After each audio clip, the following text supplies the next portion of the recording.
Ang tanga nun 'no? Ako pasensya na,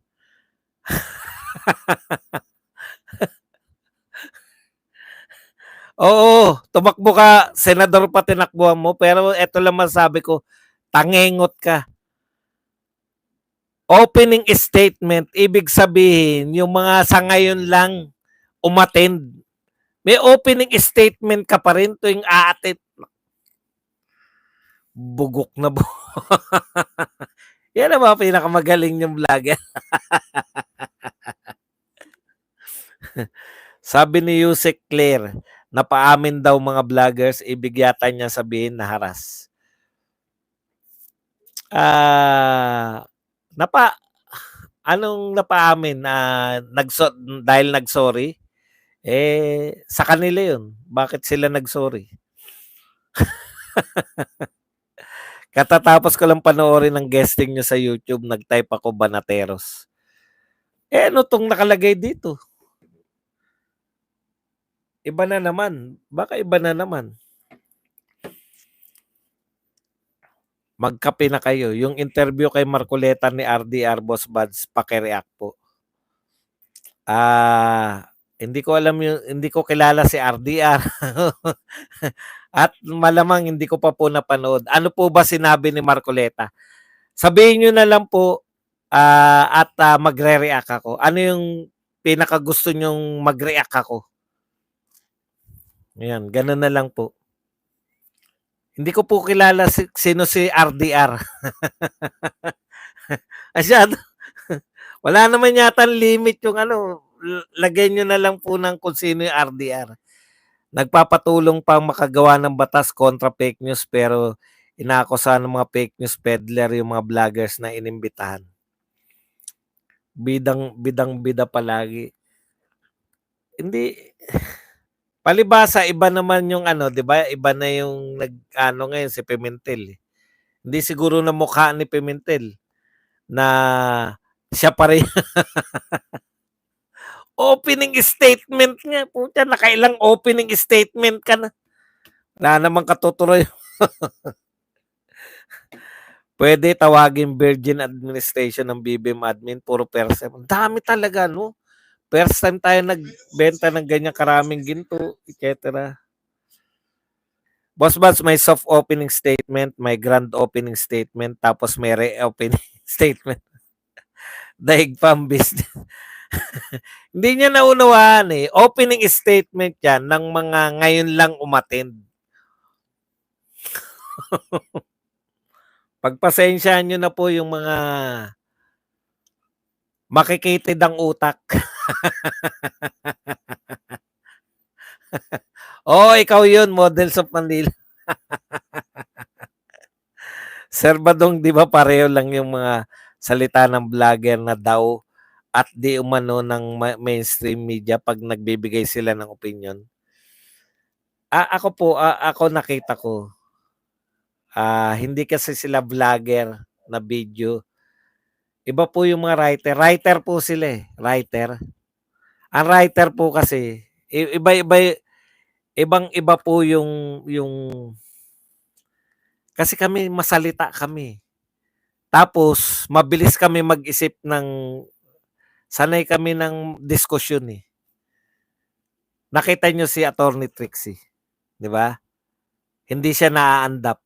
Madali kang andapin pag hindi ka sanay na makipag-debate. Ang training yata ni Crisette tsaka ni MJ, magaling sila sa sulat-sulat. Bibihira po yung editor, pareho sila editor, 'di ba?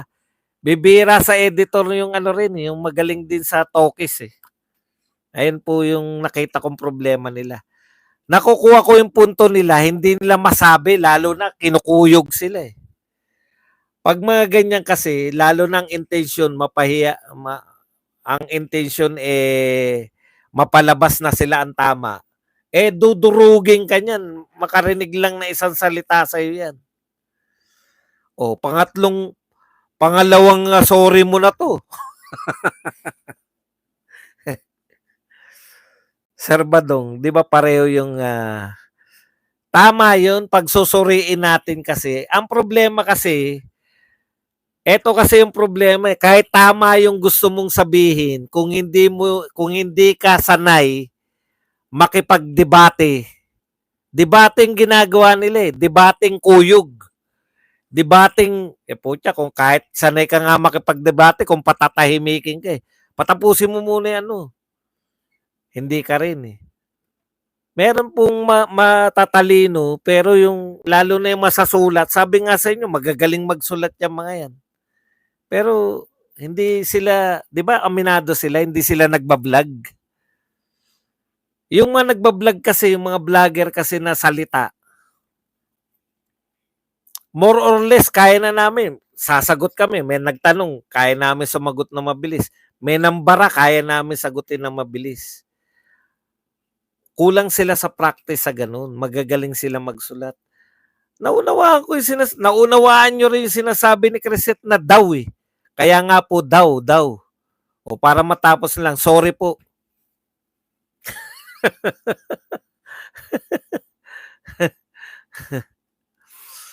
Yung pag-deliver ng salita, correct. Di ba? Sa delivery sila sira, eh. Tapos kukuyugin ka. Yun ang hindi nila maintindihan din ng mga congressman, eh. Hindi sanay yung hindi lahat ng kanilang mga naimbita ay magaling sa talkies. Kahit may gustong mapunto kung nadurog mo na. Parang si BBM Boss Buds, mahirapan siya makipagdebate kasi kapag nagsasalita parang Morse code. Sa tingin mo, boss, tama naman sinasabi nila, di ba? Tama naman yung punto ni MJ na meron naman talaga, lumabas naman talaga sila Aling Sheila, eh. Pero pag binombard ka na asan yan? Nanonood ka ba ng Quadcom? Opo. May nakita ka ba na sa mga guests namin ay peke? Teka muna, Quadcom yung sinasabi nyo, iba naman yung sinasabi ni MJ. Asan yung ano mo? Pag hindi ka sanay sumagot sa mga ganun, durug-durug talaga ka. Hindi ka sanay. Ganun po yun. Yun ang hindi ina-adjustan ng Congress. Gusto nila makipagdebate. Hindi ka nga makipagdebate sa kanila dahil susundin mo rin yung rules nila, eh.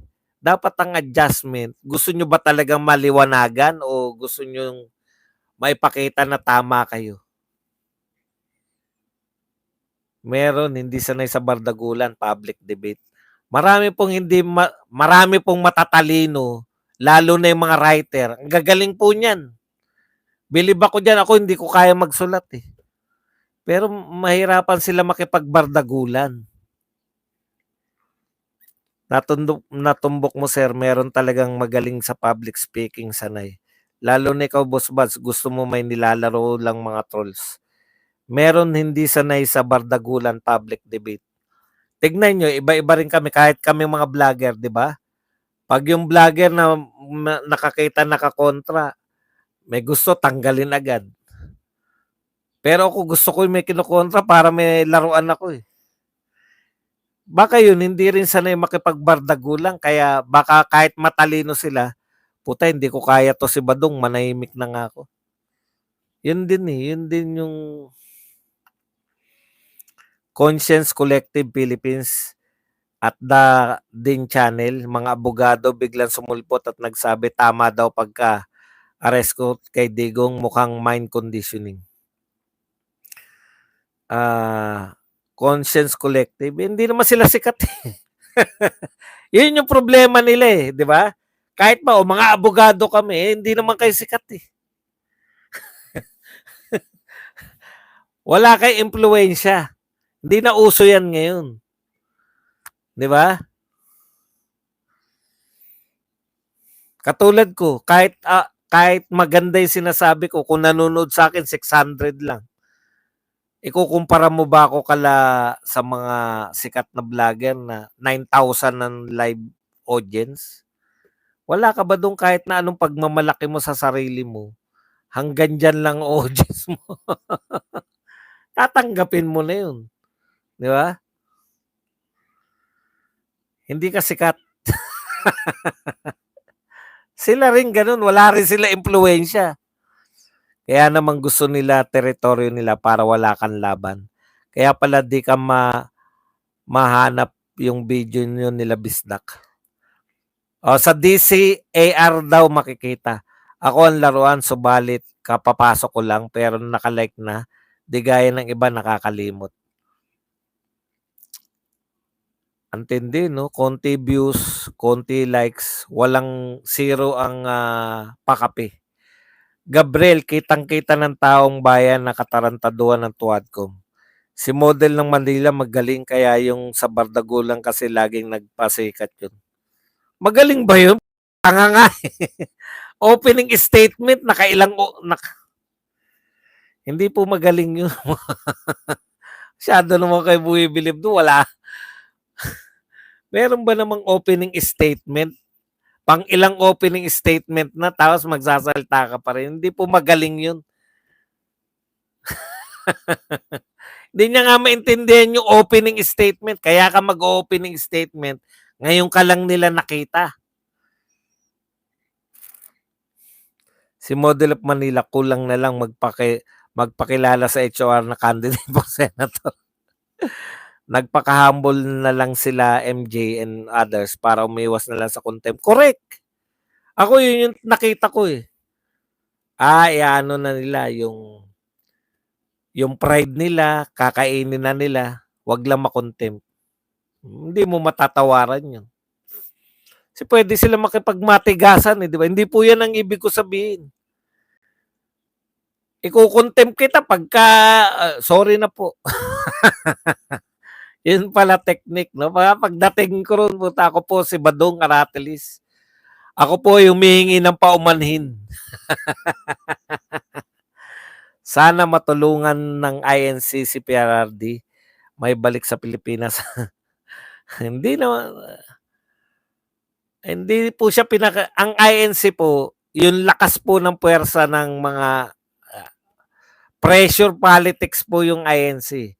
Hindi po sila pinakinggan ng gobyerno eh. So masakit isipin. Yan yung sinabi ni di ba? Ng spokesperson nila. Pagpapakita na nga yun ng eh. Ngayon, kung ganito nga yun sa INC, kasi kung susuportahan nyo pa rin yung kanilang mga kandidato, parang talagang ganun din ang tingin nila sa inyo na talagang kahit naman kontrahin natin yan, kahit naman hindi natin pansinin yung INC, susuportahan pa rin tayo niyan. Di ba? lang. Kaya lang parang nakulangan ako sa pahayag ng INC. Sana mas matapang. Wala na po sa atin na pong kamay ngayon. Eh. Di ba? Tayo na po mga Duterte supporters. Kung susuporta sila, di good. Kung hindi, tuloy lang tayo. Kasi sila nagpakitang gilas na sila. Eh. Nagpakitang gilas yung INC. Ano yun eh, yung pagpapakitang puwersa ng INC hindi ininda ni Marcos eh. Wala kaming pakialam. 2 milyon ba kaya nyo? Wala kaming pakialam. Ano yung gagawin nyo kung walang pakialam sa inyo? Hindi na natin saklaw yun. Sumuporta sila kay Tatay Digong. Yung salita nila ngayon, gusto nilang tutol sila. Pero ang tanong, anong gagawin nyo? Kasi kung pag inendorso nyo pa rin mga tao pa rin ni Marcos, wala lang din yun. Di ba?